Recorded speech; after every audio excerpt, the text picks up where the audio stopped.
Graça, misericórdia e paz da parte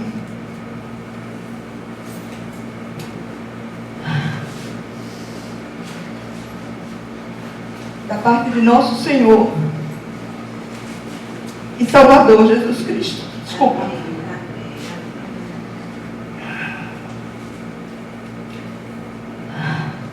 Vamos abrir nossa Bíblia hoje. Evangelho segundo Marcos, capítulo 4, versículo 35.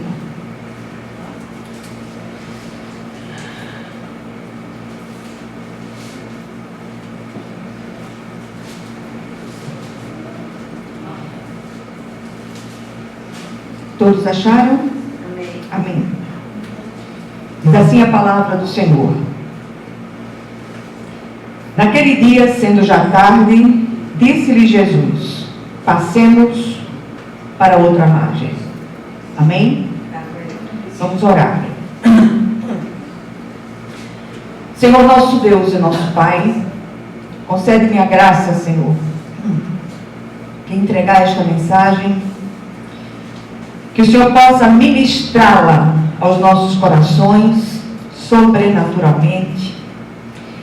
Não há nada que possamos fazer em relação às tempestades, a não ser crer em Ti, Senhor. Confiar em Ti, que o Senhor nos ajudará a fazer a travessia que precisamos. E que nessas travessias, Senhor, que têm sido tão recorrentes e dolorosas, o Senhor esteja acalentando os nossos corações, em nome de Jesus. Amém? Amém. Glória a Deus. Hoje eu queria compartilhar com vocês essa experiência dos discípulos de Jesus no meio de uma tempestade. E é interessante como nós temos vivido momentos de tempestades nos últimos tempos. E como essas tempestades, elas vêm de uma forma que nós, por mais que saibamos que elas são reais, elas sempre nos tomam de assalto, de repente. E nós somos levados a refletir acerca do propósito pelo qual estamos fazendo esse tipo de travessia. E o que eu queria hoje era trazer essa mensagem com o propósito de fazê-los refletir. Que vocês possam perguntar, não para que eu estou atravessando essa tempestade, mas o que é que o Senhor deseja me ensinar no meio dessa travessia? Que nós possamos buscar as respostas dos agires de Deus, sem questionar por que Ele está permitindo isso. E quando eu trago essa palavra, eu não estou dizendo que sofrer é agradável. Não. Sofrimento já diz que é algo desagradável. Mas há uma pedagogia de Deus aplicada no meio das tempestades que nenhum cristão está fora de experimentar. Hoje nós temos visto muitos escândalos no meio daqueles que se dizem cristãos. Hoje nós vemos as pessoas usando meios pouco convenientes no meio das lutas e tempestades experimentadas. Mas quando nós olhamos para esse texto, Jesus convoca seus discípulos para uma travessia corriqueira. E uma coisa encantadora na metodologia de ensino de Jesus é que ele tira das coisas cotidianas situações já vividas tantas vezes, para através delas ele ministrar lições preciosas. E aqui eles certamente, aqueles discípulos certamente já haviam feito tantas vezes aquele trajeto.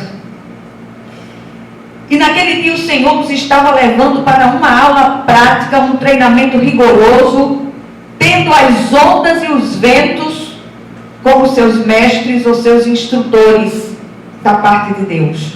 Mas tudo sob o comando do Mestre dos Mestres, o Senhor Jesus Cristo. A metodologia de ensino do Senhor continua a mesma. Ele não dá aula teórica. Quando nós acompanhamos a trajetória do Cristo, vivendo em carne, nos evangelhos, é interessante que a gente leia os 4 evangelhos para que a gente tenha a noção real de cada acontecimento. Que a gente possa olhar. Jesus não era alguém que dava respostas rápidas. Ele fazia com que as pessoas pensassem. Hoje ninguém quer pensar. Quer viver pela cabeça dos outros, feito piolho. Isso é uma coisa interessante. Jesus, ele fazia com que seus discípulos parassem para pensar. O cristão hoje, mais que em qualquer outra época, precisa permanecer em atitude de oração e vigilância, sobretudo para não se deixar enganar pelos embusteiros de plantão. Como é fácil as pessoas dizerem, eu sou crente. Tem faltado discernimento, tem faltado vigilância e tem faltado oração no meio dos cristãos contemporâneos. Não se deixe enredar pelas falácias, pelas oratórias inflamadas de muitos que se dizem cristãos. Orem para Jesus. Muitas vezes o fato de Jesus estar no barco conosco não nos isenta de passar por momentos difíceis, momentos dolorosos, momentos de choro e ranger de dentes.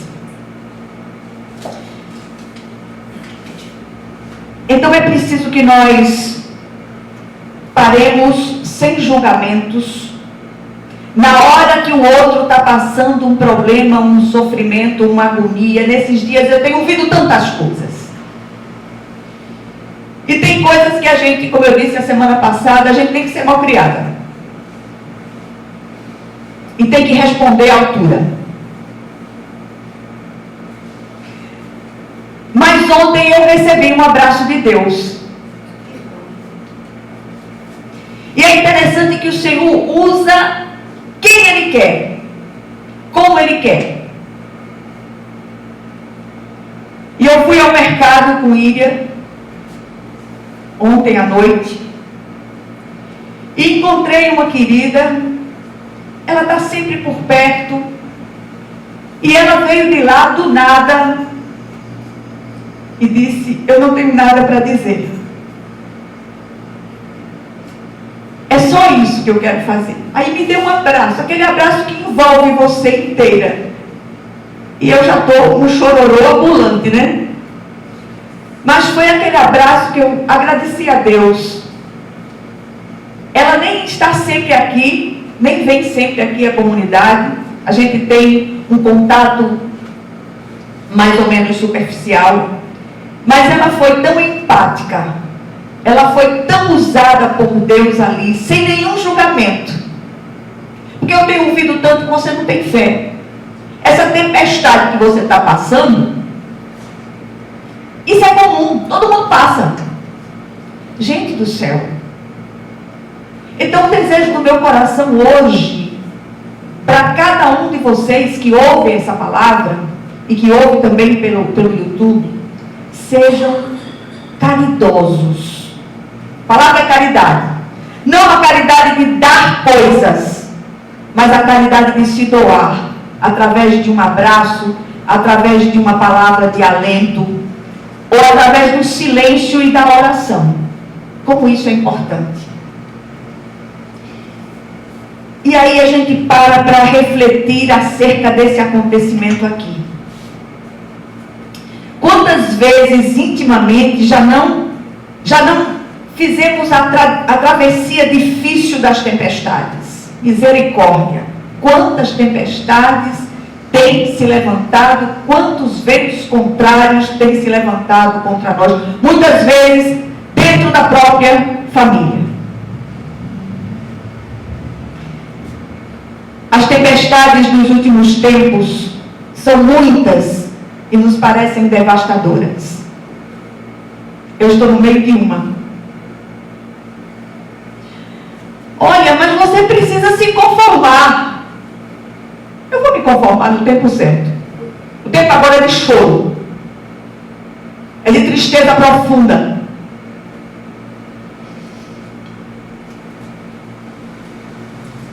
E não dá para a gente brincar que não está acontecendo nada.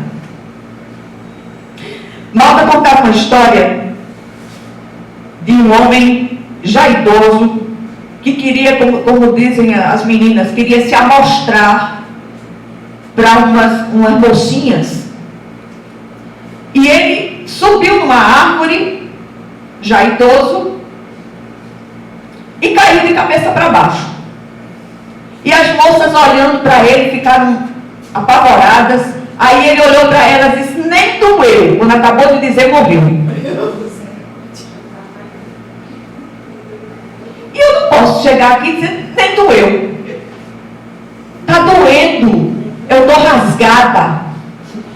E enquanto eu estiver assim, vocês vão ter que ter paciência comigo para me aguentar. Está doendo demais.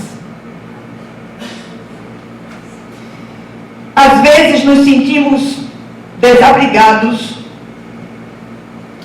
desamparados, sozinhos no meio do temporal, prestes a perecer. Como diz a letra do velho hino, as ondas nos dão pavor. E Jesus parece calmamente dormir no fundo dos nossos barcos. Aí eu já me lembrei de outra história. Minha mãe contava a história de um certo manezinho, o meu era Manuel, um certo manezinho que dormia escorado no cabo da enxada. Isso era um sono infeliz. Ele começava a capinar o mato, aí parava e se escorava no cabo da enxada e roncava. Era Jesus no barco, deitado. O pobre dos discípulos ali numa situação infeliz, ele estava dormindo. Mas fazia parte da didática de Deus, para ensinar aqueles discípulos confiança. E muitas vezes o silêncio de Deus significa: espere que você vai ver.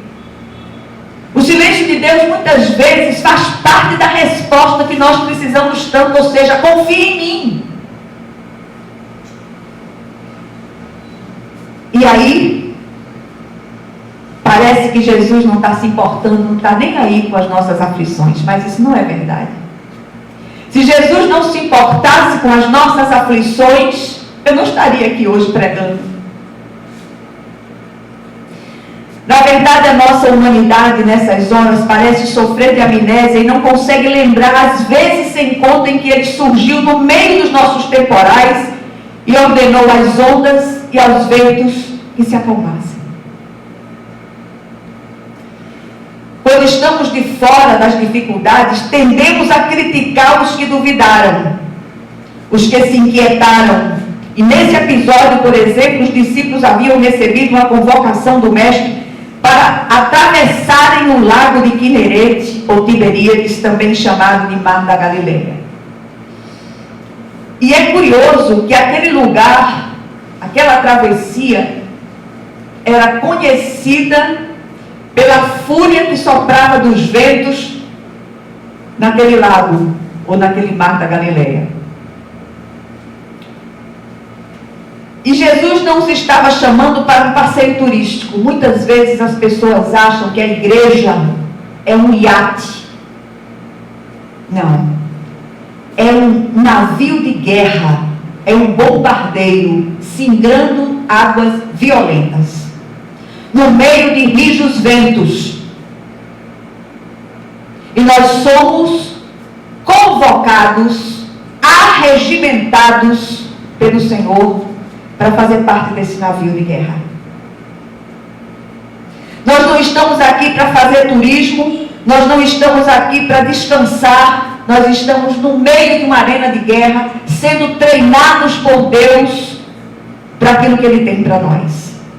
Nunca a igreja foi tão treinada, a verdadeira igreja, e eu não falo de templo, de parede, de pedra e cal, eu falo daqueles que estão escritos no livro da vida, que só o Senhor enxerga. Nem todo aquele que diz Senhor, Senhor é de fato de Deus. E nesse tempo, nós precisamos rogar ao Senhor que nos mande discernimento. O apóstolo Paulo manda que procuremos com zelo os melhores dons. E se eu posso ter a ousadia de pensar nos melhores dons, o amor, a fé e o discernimento. Sem isso não dá para seguir. Jesus, ele continua usando a pedagogia das tempestades. Porque Jesus escolheu exatamente aquele lado tão sujeito às tempestades de vento vindas dos montes ao seu redor. Eu arrisco um palpite. Exatamente por isso. Seguir a Cristo não nos isenta de atravessar mares bravios com ventos impetuosos e ondas assustadoras. Muito pelo contrário. A certeza de Jesus no barco é que faz a diferença para nós. Fazer a travessia na certeza de que Ele está conosco no barco faz toda a diferença. Só não podemos perder isto de vista.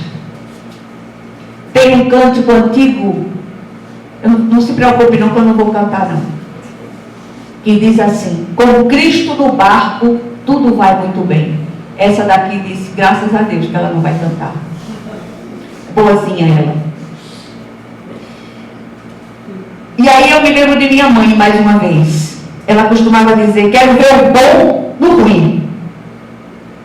Ou seja, quando tudo nos vai bem, destilamos uma teologia apenas teórica, cheia de água com açúcar, mas não experiencial.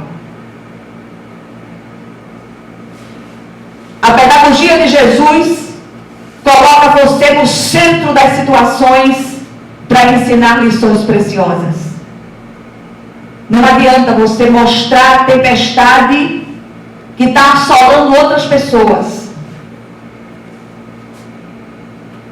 É preciso vivê-las.